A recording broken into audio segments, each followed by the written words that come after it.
أعوذ بالله من الشيطان الرجيم بسم الله الرحمن الرحيم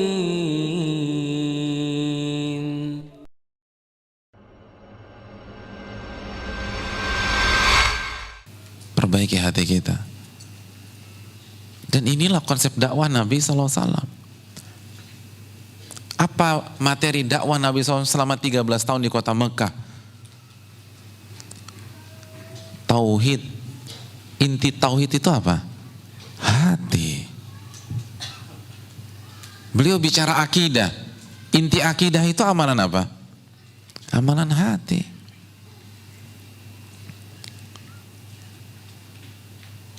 Barang siapa yang ingin sukses di dunia ilmu, dia harus sering-sering menata hatinya. Kalau nggak berhasil.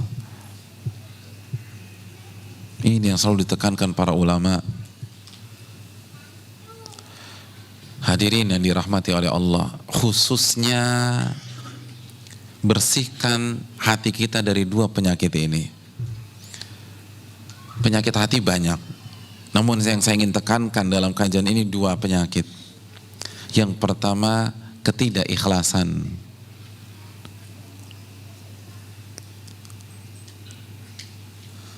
Bersihkan hati kita dari ketidakikhlasan. Dan ini nasihat untuk yang berbicara dan yang mendengarkan. Man ta'allama ilman mimma yubtagha bihi wajhullah la yata'allamuhu illa liyusiba bihi aradan minad dunya lam yajid urfal jannah yaumal qiyamah atau kama qala. Barang siapa yang mempelajari ilmu yang seharusnya ia tujukan untuk mencari wajah Allah, namun ternyata ia pelajari untuk mendapatkan kenikmatan dan fasilitas dunia, maka dia tidak akan mencium bau surga pada hari kiamat. Tidak ada pesona di dalam taman surga tersebut. Tanya niat, apa motivasi kita ketika kita datang? Apakah benar-benar ingin belajar? Atau hanya ingin bertemu teman-teman? Hanya ingin melariskan dagangan?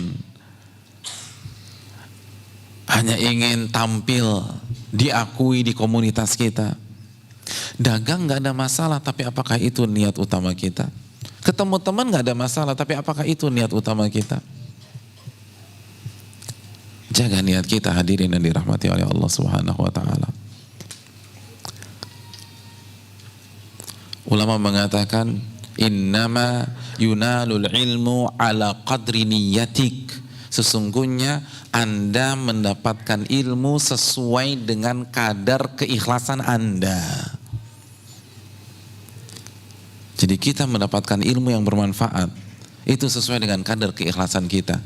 Kalau keikhlasan kita 40%, ya 40% ilmunya. Kalau ikhlasnya cuma 10%, ya 10%. Kalau nggak ikhlas sama sekali, nggak ada ilmu sama sekali. Dan jangan bosan-bosan mengkaji masalah keikhlasan. Hanya orang-orang yang nggak paham yang bosan membicarakan keikhlasan. Al-Imam Ibnu Hamzah, salah seorang ulama besar, beliau mengatakan, saya berharap ada seorang ulama yang mendedikasikan waktunya, yang mengorbankan waktunya untuk membuat sebuah kajian rutin. Hari Senin materinya tentang ikhlas. Hari Selasa materinya tentang ikhlas.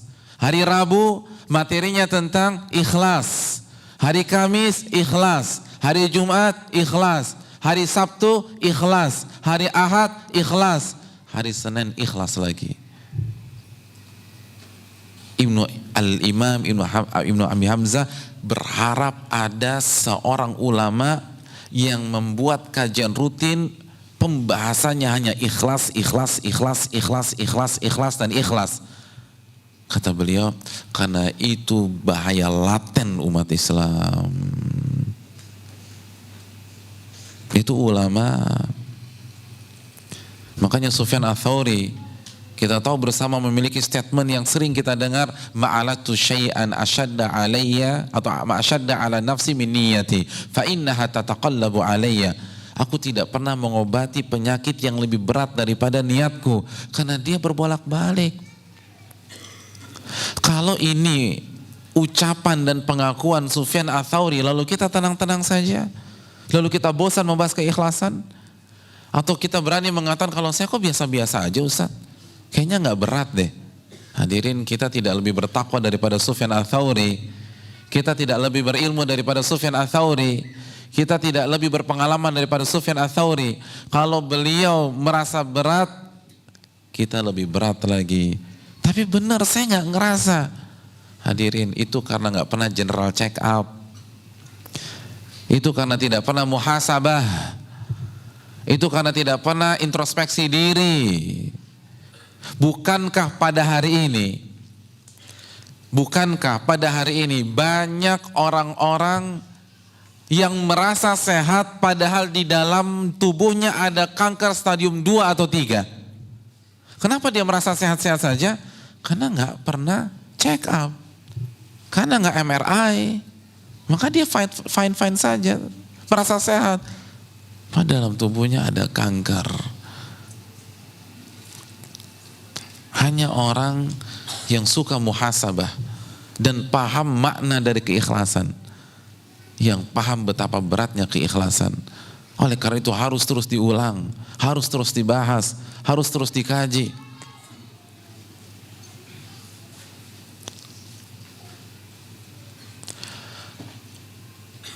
Hadirin, waktu Syekh Shalih Fauzan, antum pernah dengar nama itu? Syekh Shalih Fauzan, salah satu ulama paling senior pada hari ini. Ketika beliau memberikan nasihat di kampus kami, itu yang hadir S2, S3, doktor, profesor, itu berjejer depan beliau.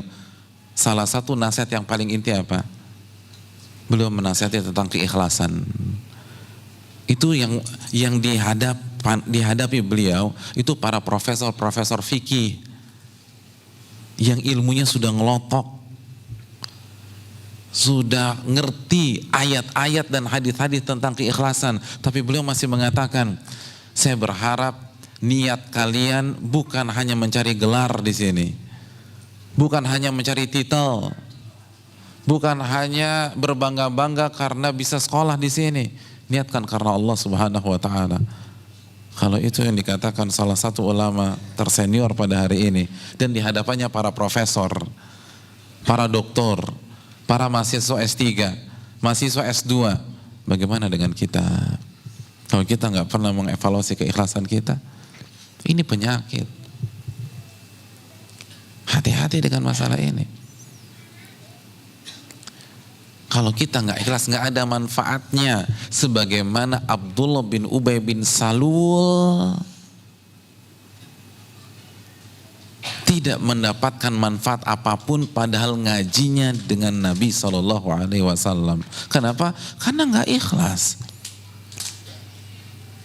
Inti dari kemunafikan apa? Ria.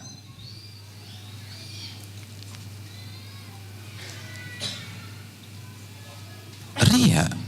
Inti dari kemunafikan itu ria. Makanya Allah mengatakan tentang orang yura'unan nas, orang munafik itu senantiasa ria dalam beribadah dan dalam mengerjakan sholat. Bayangkan, kalau kita ngajinya sama Ustadz A, Ustadz B, Ustadz C, Abdullah bin Ubay bin Salul ngajinya sama siapa? Nabi besar Nabi Muhammad sallallahu alaihi wasallam. Saya ingin tanya, masuk apa dia? Neraka, fid darkil asfali minan nar. Makanya hadirin sekalian, hati ini penting. Jangan hanya mengenalkan penampilan. Saya ingin tanya, orang-orang munafik pada zaman Nabi itu penampilannya syar'i apa enggak? Penampilannya syar'i enggak? Saya belum pernah lihat fotonya Pak Ustadz. Nggak usah lihat foto. Inti munafik itu apa? Menampilkan keimanan dan menyembunyikan kekufuran. Berarti penampilan mereka syar'i apa tidak? Syar'i. Mereka memelihara janggut apa tidak? Terus pakaiannya bagaimana? Munafik. Jadi kalau baru penampilan, apa bedanya dengan munafik? Munafik juga sama.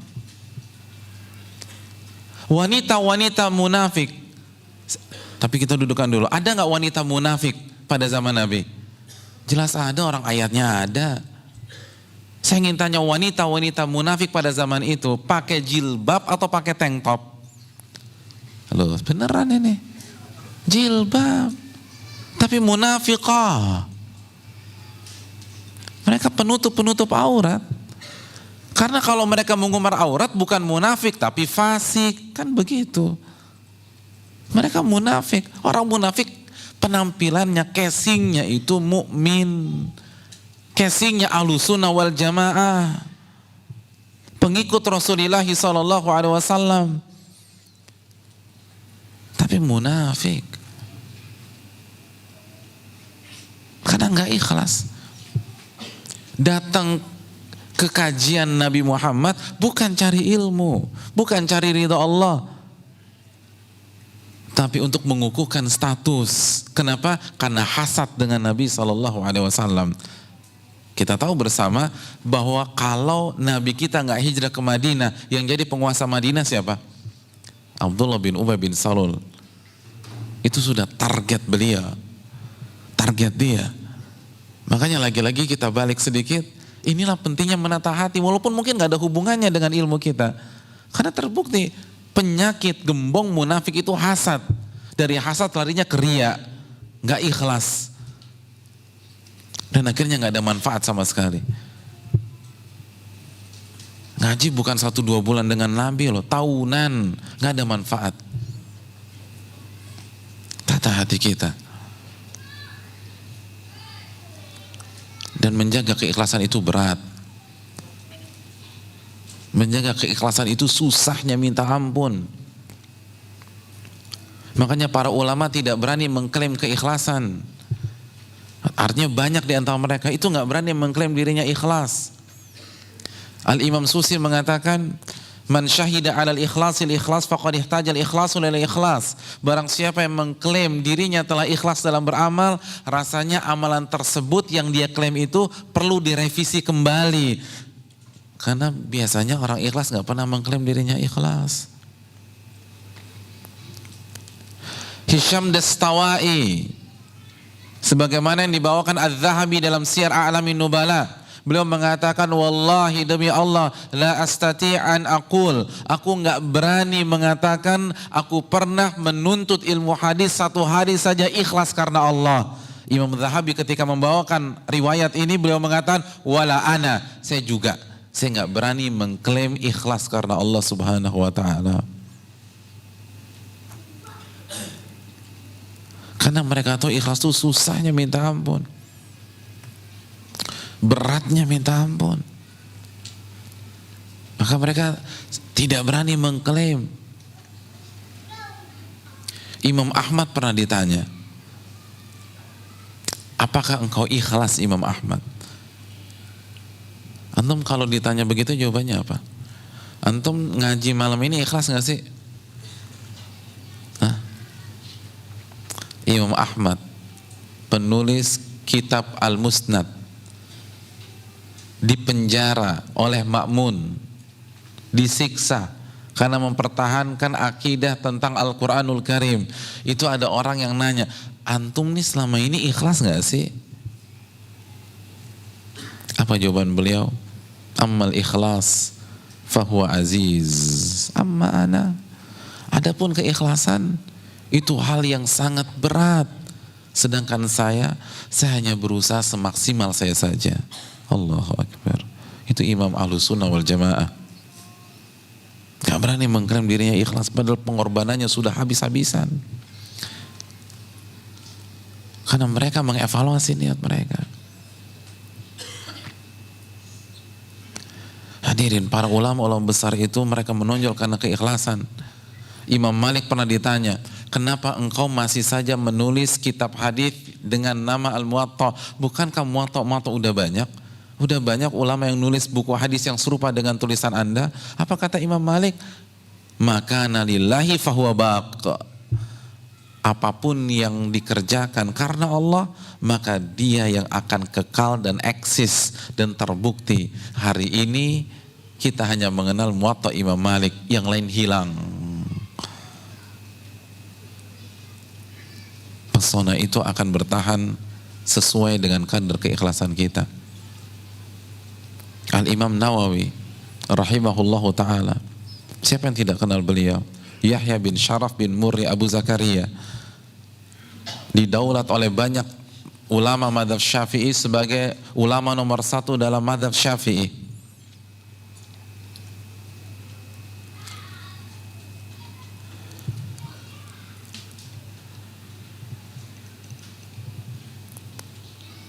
Buku beliau diterima oleh umat. Riyadhus Shalihin, pernah dengar buku itu hadirin? Menempati ranking kedua kitab yang paling tersebar dan yang paling sering dikaji. Kitab ini hanya kalah dari satu kitab. Kitab apa? Kitabullah, Al-Quran. Coba antum baca kata pengantar dalam Riyadhus Shalihin. Apa yang beliau minta dari kita? Beliau nggak minta apa? Beliau nggak minta royalti. Beliau nggak minta harta. Yang beliau minta, tolong doain saya, keluarga saya, dan umat Islam yang lain. Padahal apa hubungannya baca buku beliau sama doain umat Islam? Kebeningan hati, sayang sama umat. Iya kan? Saya ingin tanya, bukunya yang paling laku di pasaran setelah Al-Quran loh. Tapi beliau dapat untung apa enggak? Enggak. Antum punya buku Riyadhus Shalihin di rumah? Punya buku Riyadhus Shalihin enggak di rumah? Kok bingung sih? Kan tinggal jawab iya atau enggak doang. Punya buku Riyadhus Shalihin? Beli atau minjem? Beli. Udah bayar? Saya ingin tanya, yang untung Imam Nawawi atau pedagang bukunya? Imam Nawawi dapat untung nggak? Untung duit. Siapa yang bilang dapat tadi? Nggak ada. Keluarga beliau sampai detik ini nggak ada yang dapat. Orang dibebaskan.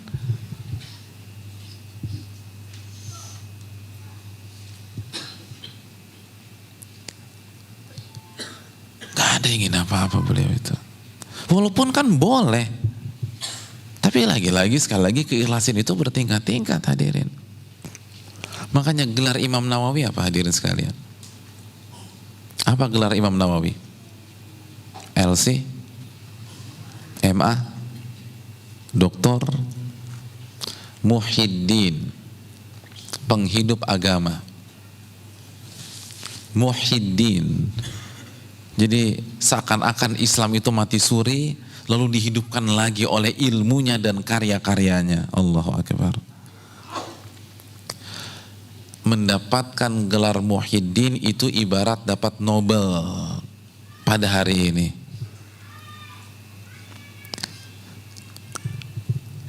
Dan Imam Nawawi nggak tahu bahwa ulama sepakat menggelari beliau Muhyiddin.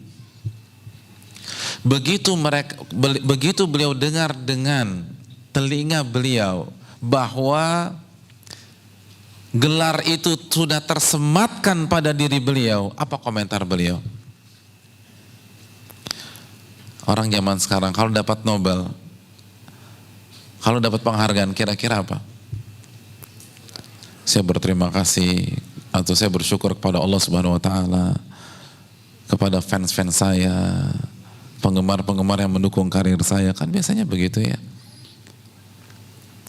Imam Nawawi mengucapkan sebuah kalimat emas, dicantumkan oleh Imam As-Sakhawi. Beliau mengatakan, ma aj'al fi hillin man laqabani Muhyiddin. Aku tidak halalkan. Aku akan tuntut sampai hari kiamat orang yang memberikan gelar Muhyiddin kepada diriku. Allahu Akbar. saya nggak terima, saya nggak ridho, saya akan tuntut dia sampai hari kiamat.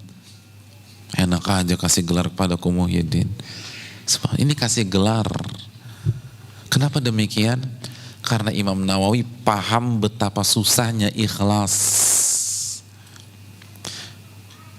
Semakin tinggi gelar seseorang, semakin berat mencapai keikhlasan, semakin berat melawan perasaan ria, ujub, dan sombong. Saya ingin tanya, yang berpotensi ria, yang gelarnya S3 atau SD hadirin? Hah? Yang berpotensi ria? S3. Yang berpotensi ria, yang ranking 1 dari depan atau ranking 1 dari belakang? Yang dari depan. Artinya semakin tinggi prestasi kita, potensi ria semakin besar atau semakin kecil? Semakin besar. Kalau sudah ranking 1 dari belakang, apalagi yang mau diriain? Itu gak punya perasaan. Kalau mendapat nilai 2 di pelajaran matematik masih belagu, kan repot.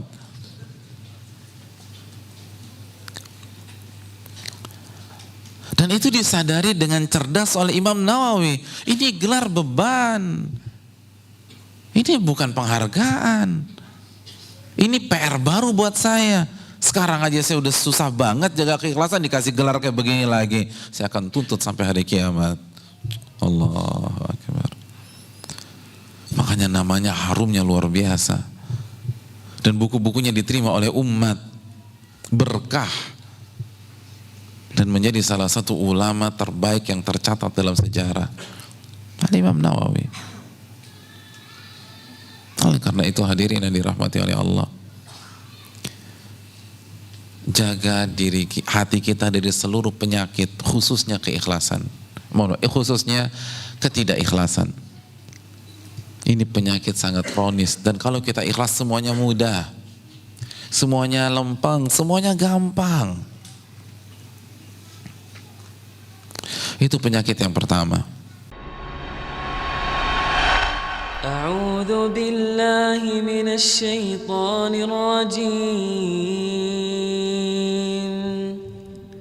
Bismillahirrahmanirrahim.